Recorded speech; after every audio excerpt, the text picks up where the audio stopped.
श्रीमते भक्तिवेदांत स्वामिनिति नामिने। नमस्ते सरस्वते देवे गौरवाणी प्रचारिणे निर्विशेष शून्यवादी पाश्चात्यदेशतारिणे। ओम ज्ञानतिमिरान्धस्य ज्ञानाञ्जनशलाकया चक्षुरुन्मीलितं येन तस्मै श्रीगुरुवे नमः। जय श्री कृष्ण चैतन्य प्रभु नित्यानंद श्री अद्वैत गदाधर श्रीवासादि गौर भक्त वृंद। हरे कृष्ण कृष्ण कृष्ण हरे हरे, हरे राम राम राम हरे हरे।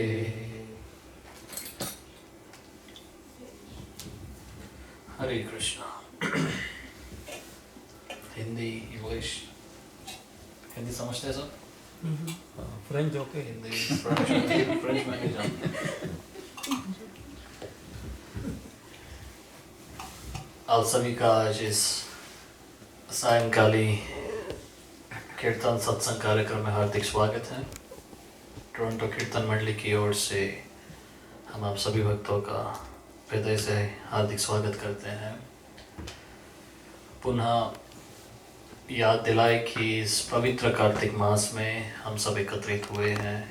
कार्तिक मास जो दिवाली से 15 दिन पहले और दिवाली के 15 दिन बाद मनाया जाता है। शरद पूर्णिमा से लेके कार्तिक पूर्णिमा तक का ये एक मास, इसे कार्तिक मास कहा गया है।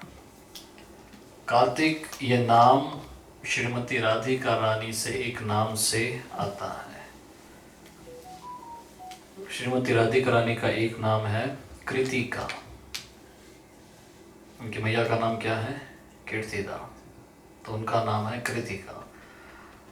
और इसी मास का नाम राधा रानी से पड़ा है कार्तिक मास। इसीलिए ये मास भगवान श्री कृष्ण को भी अत्यंत प्रिय है, क्योंकि ये राधा रानी का मास है।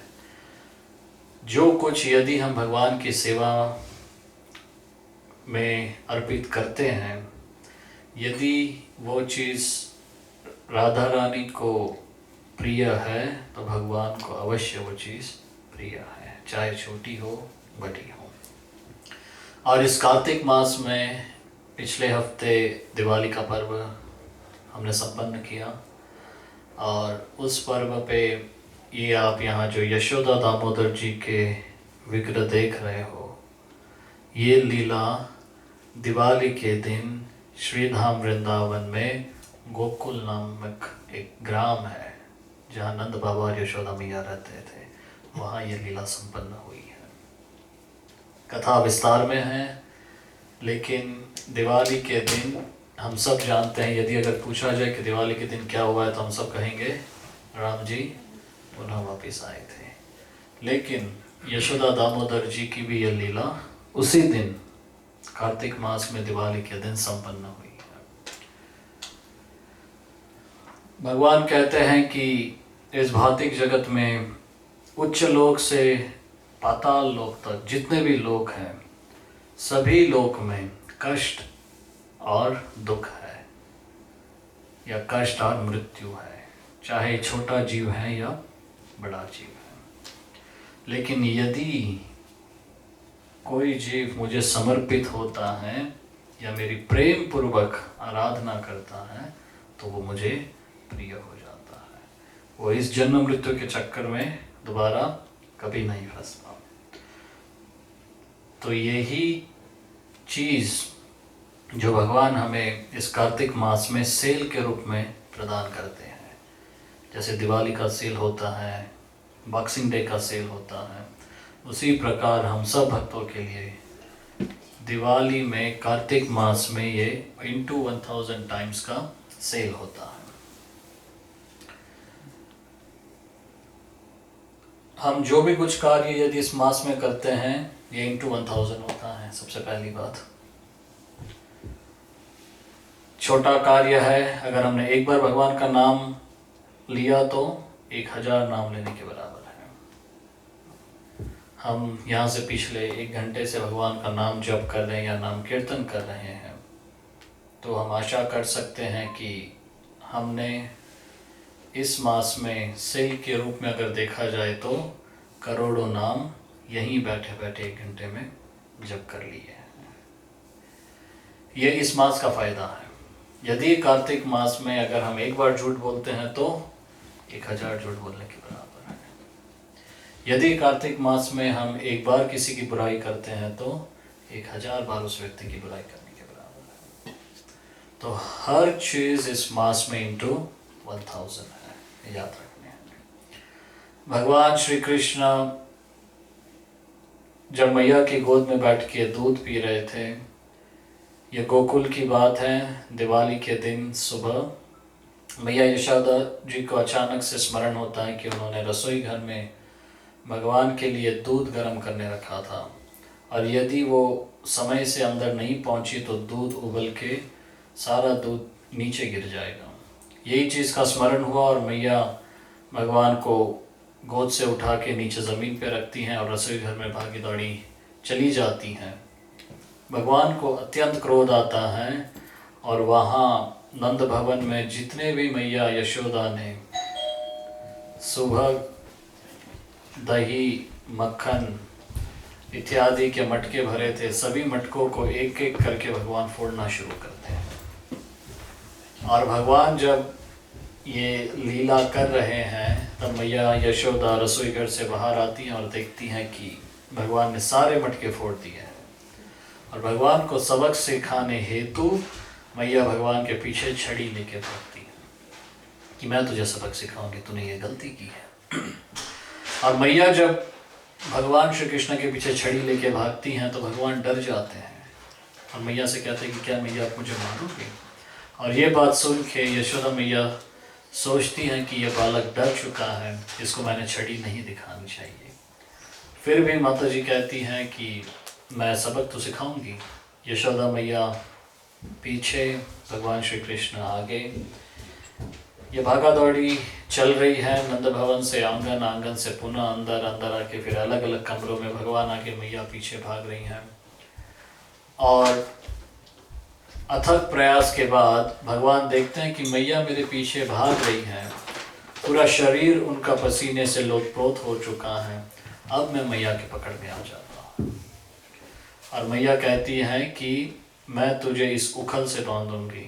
ये जो आप पीछे भगवान के उखल देख रहे हैं, मॉर्टर, इसमें गांव में धान कुटा जाता है, यदि आपने कभी देखा हो तो इस उखल से मैया यशोदा भगवान को बांधने का प्रयास करती हैं। और जब भी मैया रस्सी से बांध रही हैं, हमेशा ये रस्सी 2 उंगल कम पड़ती है। मैया यशोदा अपने दासियों को कहती हैं कि भवन में जितनी भी रस्सियाँ हैं, सारी रस्सियाँ ले आओ। पुनः सारी रस्सियाँ जोड़ती हैं और भगवान को बांधने का प्रयास करती हैं, लेकिन पुनः 2 उंगल की रस्सी कम पड़ती है। पूरे गोकुल में आदेश होता है कि अपने अपने घरों से जितनी भी रस्सियाँ हैं सारे नंद भवन लेके पहुँचे।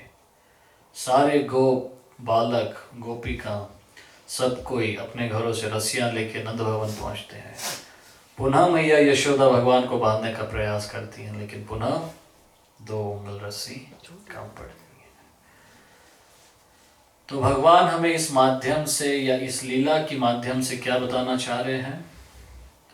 भगवान कहते हैं कि यदि कोई मुझे समर्पित होना चाहता है या शरणागत भाव से मेरे शरण में आता है तो उस व्यक्ति के लिए मैं पहले 2 चीज़ें देखता हूँ।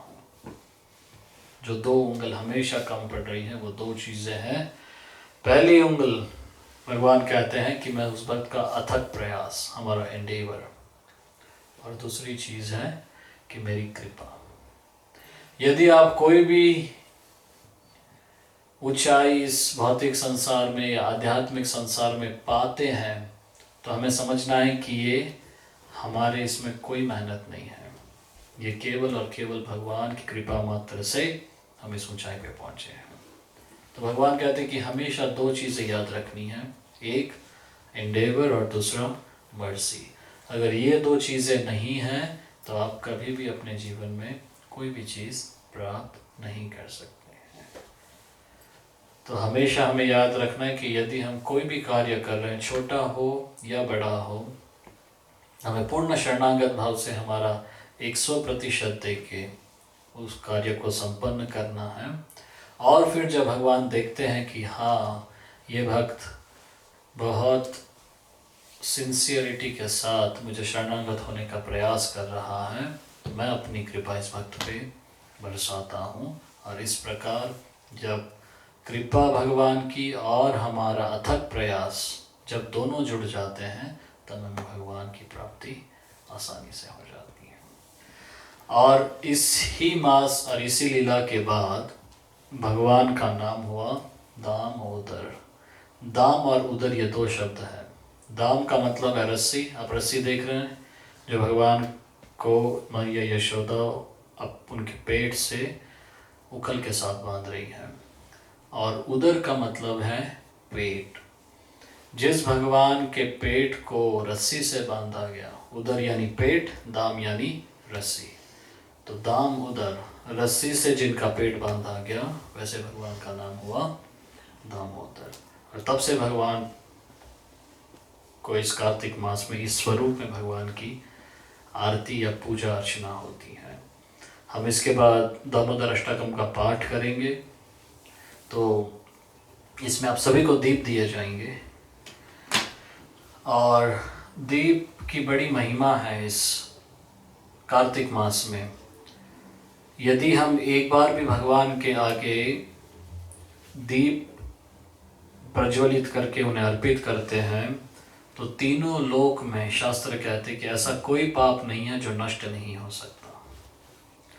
दूसरी बात, केवल दीप दिखाने मात्र से यदि हमारे जन्मों जन्म के मेरु पर्वत आप समझते हो, सबसे ऊंचा पर्वत है, सबसे विशाल पर्वत, यदि उस मेरु पर्वत के समान भी यदि हमारे पाप हैं, वो भी इस मास में नष्ट हो जाते हैं।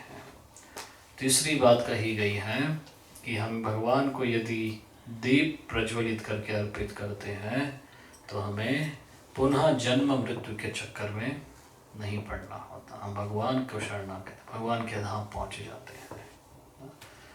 तो जब आप दीप अर्पित करोगे तब ध्यान रखना कि भगवान को चरण से फिर ऊपर मुखमंडल तक आपको दिखाना है दीप।